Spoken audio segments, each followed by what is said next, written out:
Hello, welcome, and here we are again, welcoming you to your favorite tech show on television, AIT Infotech Network. And I am Bayero Agabi.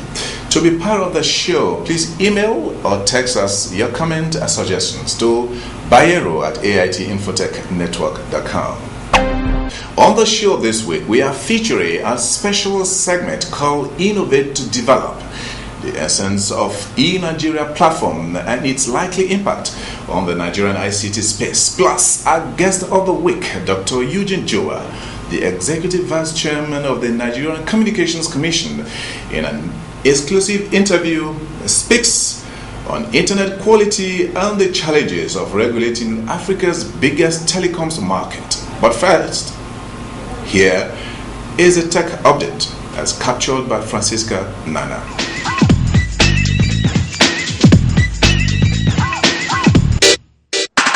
Nigeria's online identity, the .ng, was hosted in 2005, but its growth and adoption has remained slow. This was the thrust of a workshop organized by NIRA in Abuja to address the issue of the slow adoption and the switch to the .ng domain by federal government agencies in Nigeria. Since 1983, when domain name system was introduced, the growth of the internet has seen more registration of domain names, putting the latest figure at 84 million. The domain name space was divided into two-level domains, namely the CCTLD and the TLD. While CCTLD stands for Country Code Top-Level Domain, which are based on the two-character territory codes of country abbreviations such as .UK, .US, .SA, and so on.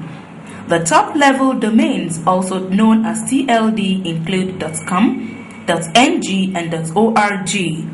And these are the highest level of domain names used across the world today. Although there are others like .edu, which are industry typified. Today, identifying with your affiliation is driving domain name as governments all over the world institute their own domain names.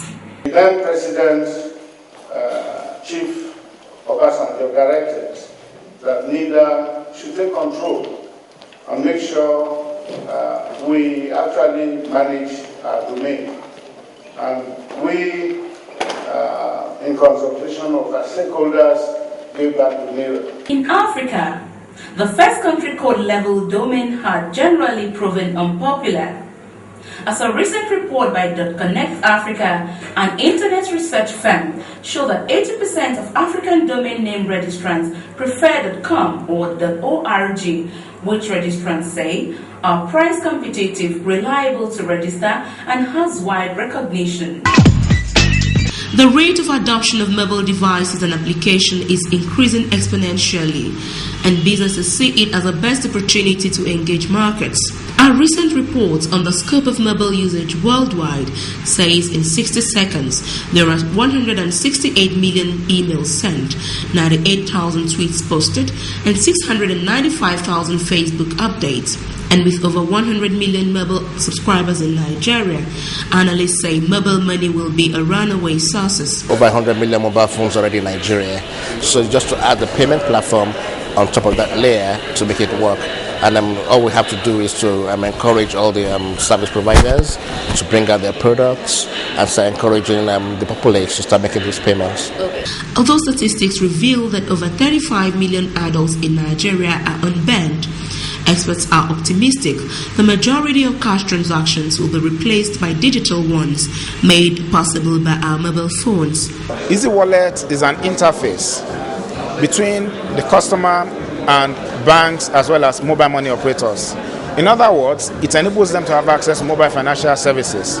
They can transact business, they can have access to their bank accounts, they can pay their bills, they can withdraw money from an ATM without having an ATM card. Speaking at the launch of a mobile money solution in Lagos, operators say the challenge for banks going forward is to embed innovations into their services in order to meet the requirements of the developed banked consumer and those at their entry level. What we need to do is to examine what will work here and make it homegrown and adapted to our situation. The mobile money industry is making strong predictions. Birch Insight, a US-based independent research company, forecasts that by 2015, mobile financial services will be used by 1 billion people globally. A similar firm, Juniper Research, predicts that as many as one-half of the world's mobile subscribers will be making mobile payments by 2014. Nigeria's mobile tele-density, currently put at about 70%, is a veritable platform for driving financial inclusion. Nokia recently unveiled its first handsets, powered by Microsoft's Windows 8 operating system. The flagship device, the Lumia 920, features wireless charging and a per-view camera, which the mobile firm said offered better video and still images than rival smartphones. It does appear the Finnish company is trying to play catch-up in the very tough smartphone industry, as Nokia's loss deepened to $1.1 billion in its last quarter's earnings. The difference between them is that you can get the software, upgrade software, or buy any software. You get software free on Lumia. While on other phones like Apple, you have to pay with credit cards, subscribe. Nokia has been trying hard to gain a foothold in the smartphone market with its Lumia line.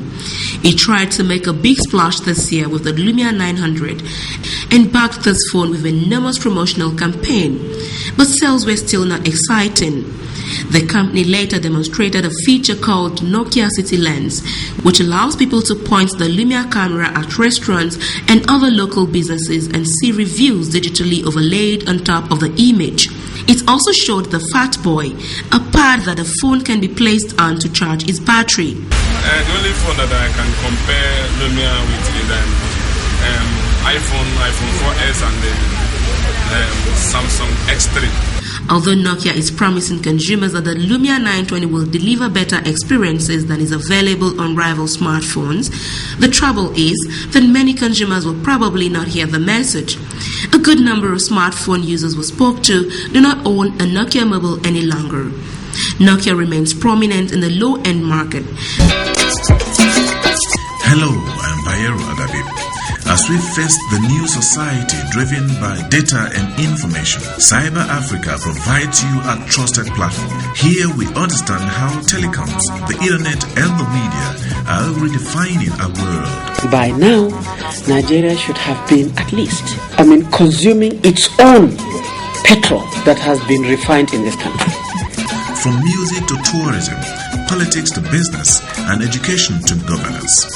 When you see people running up and down for life, they are serving themselves 100% with their strength. The Nigerian Communications Act 2003 would pledge to abide fully by the provisions of this law. That's why CyberAfrica trusts you to trust us as we bring you the initiatives, the issues, the actors, and the role of ICT in Africa's development. For details, log on to www.aitinfotechnetwork.com or email bayeragabi@aitinfotechnetwork.com. Or better still, reach AIT Head Marketing, Lagos or Abuja. Cyber Africa, connecting Africa with the new age at this time. Thank you, Francisca, there for the tech update.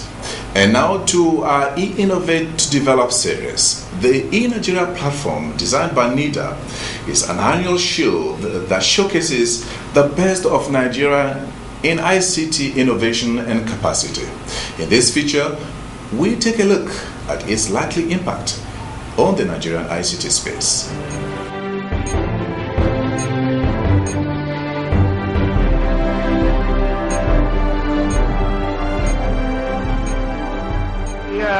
Expecting the major topic is local content, providing local content in Nigeria in whatever we do. Let's go to oil and gas.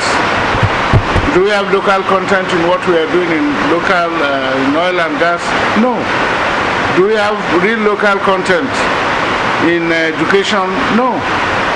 Do we have local content in other areas?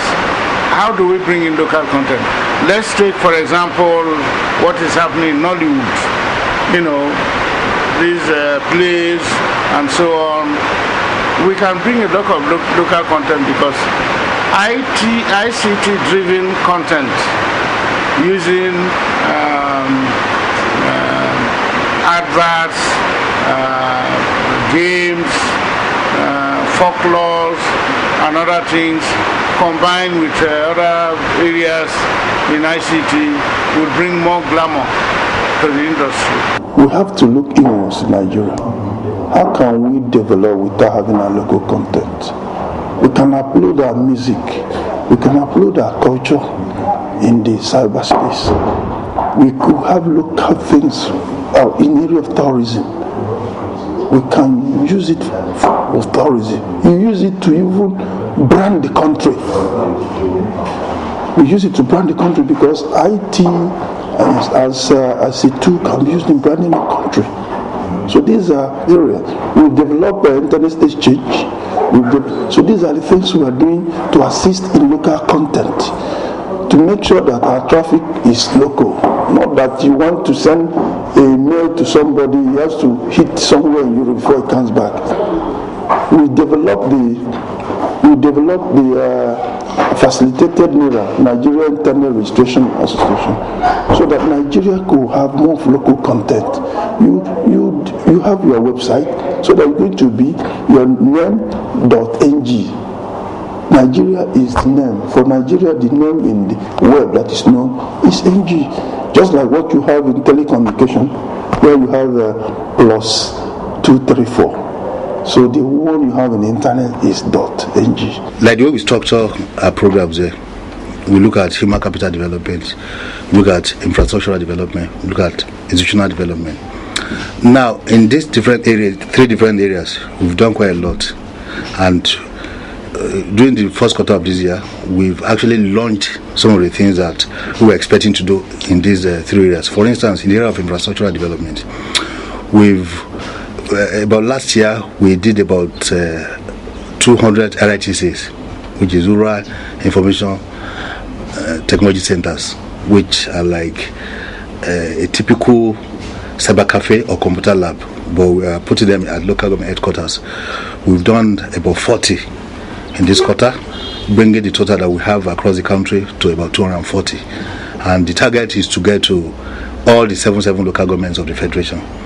In the area of human capital development, we have a scholarship scheme, which we are doing for students that want to go for higher degrees in the area of information technology. We have for masters, we have for PhD.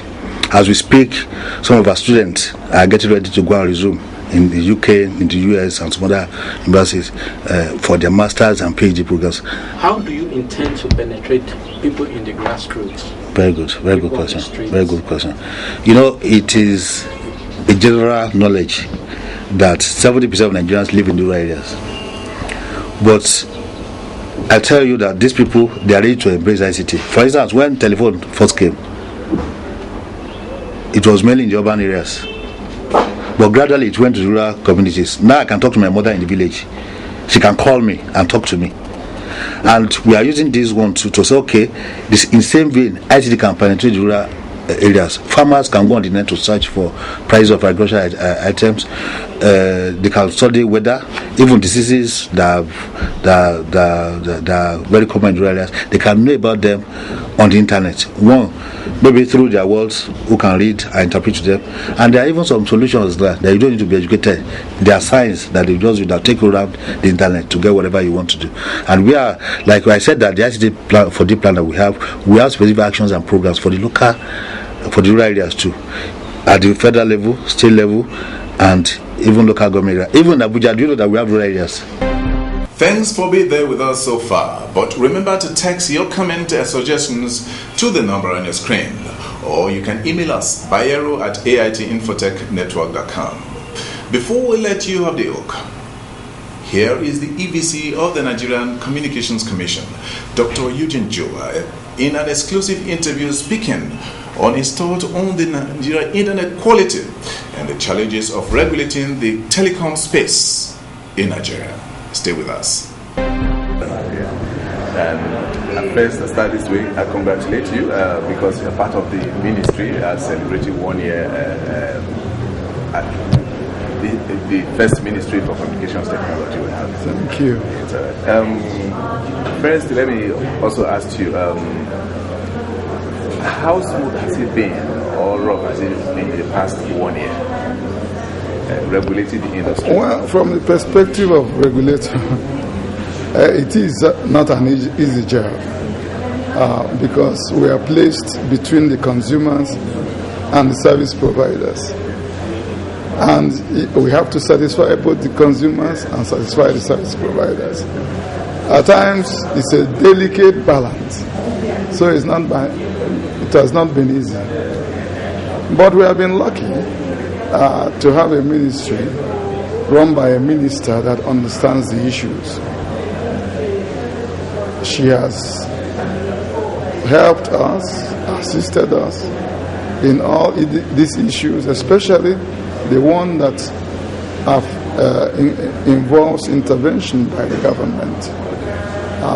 Issues such as quality of service, such as right of way, such as vandalization of assets and things of that sort. She has helped us greatly to achieve solutions in these areas. Would you say the same of the head of trying to regulate the big four, as the case may be?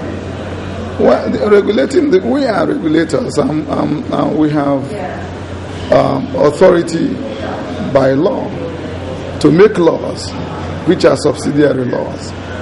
Of course, all our regulations must be obeyed by the big four. So we do not have problems actually regulating them at all. But like you have put it, the minister has been very helpful in trying to say that quality of service is no longer an issue. Is it still a headache?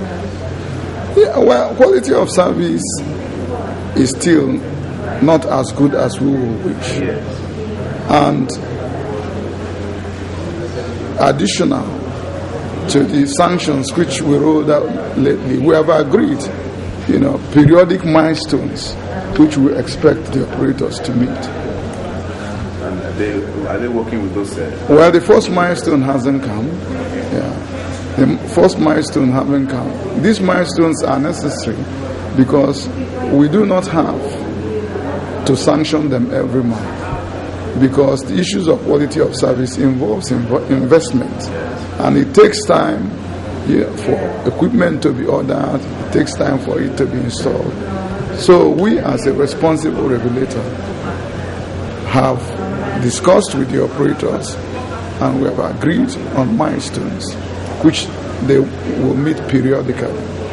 In your presentation, yes, you talked about data being the next big thing. Yes. That's why you're having the broadband forum. Yes. With that in mind, are you happy with the internet service provision and the quality of internet service? The quality of internet service in Nigeria is very poor. There has not been any appreciable impact on the consumers on areas of data services. And we have looked at this area.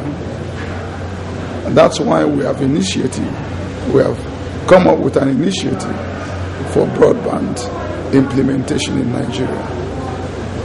We hope to excite the market the way mobile telephony was excited. As you will remember, the mobile telephony market in Nigeria was very small before the GSM licensing.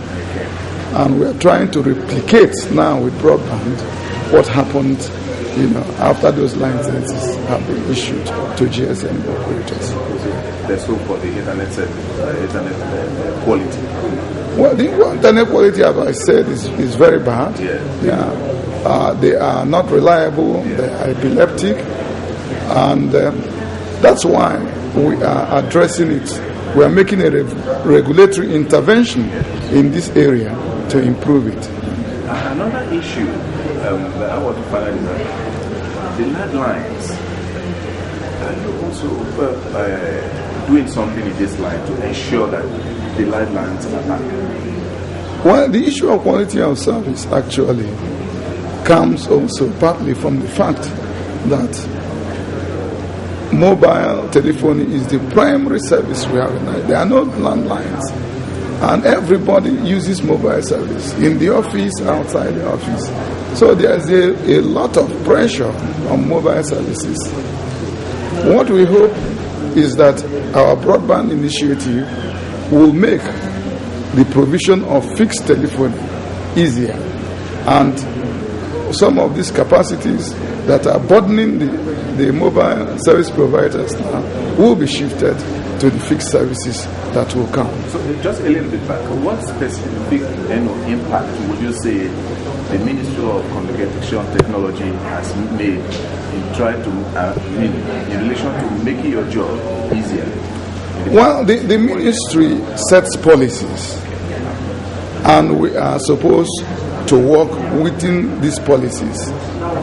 And once policies are clearly set up, then the regulator knows, which areas to go to, which areas not to go to. As I speak of, there is an ICT policy being developed, and I think this will go a long way towards defining the role of the regulator in the years to come. So within this 1 year, your relationship with other agencies within the Ministry of Communications Technology, how has it improved? Or you still are you work in islands? Well, agency relationship. Well, we have relationship with Galaxy Backbone. We have relationship with NIDA. We have some relationship also with Nichcomsat. And the minister plays a coordinating role. And if there are issues that we cannot resolve, she steps in to solve them. But happily, there has not been issues here that we cannot resolve so far. Yeah. As we begin to wind down because of the time, the issue of Nigeria versus NCC is still on the plate. Have you been able to resolve that? The issue of Nigeria and NCC is solved. There has been an interministerial intervention led by the Honorable Minister of Communication Technology with the Minister of Environment. A committee was set up, and most of the contentious issues have been resolved today, I can assure you. We are not likely to see such conflict? No, not at all, I can tell you. I mean, from today going forward. Okay, just now, on the last question now, you spoke on the SABI initiative and that of the WIN. Are you changing these two initiatives, or are you restructuring? No, both projects have been restructured. This broadband forum, for example, is under the purview of SABI and WIN. Yeah. And so, it's a new SABI and WIN that will be effective and make an impact. Okay, so on the last line now, what should Nigerians be looking forward to in another 1 year in terms of regulation, quality of service, and innovation? In another 1 year, I believe that the issue of quality of service must have reduced considerably. I believe that there will be a mobile number portability for Nigerians, and I also believe that SIM card registration will come to an end. Thank you very much. Thank you very much for your time.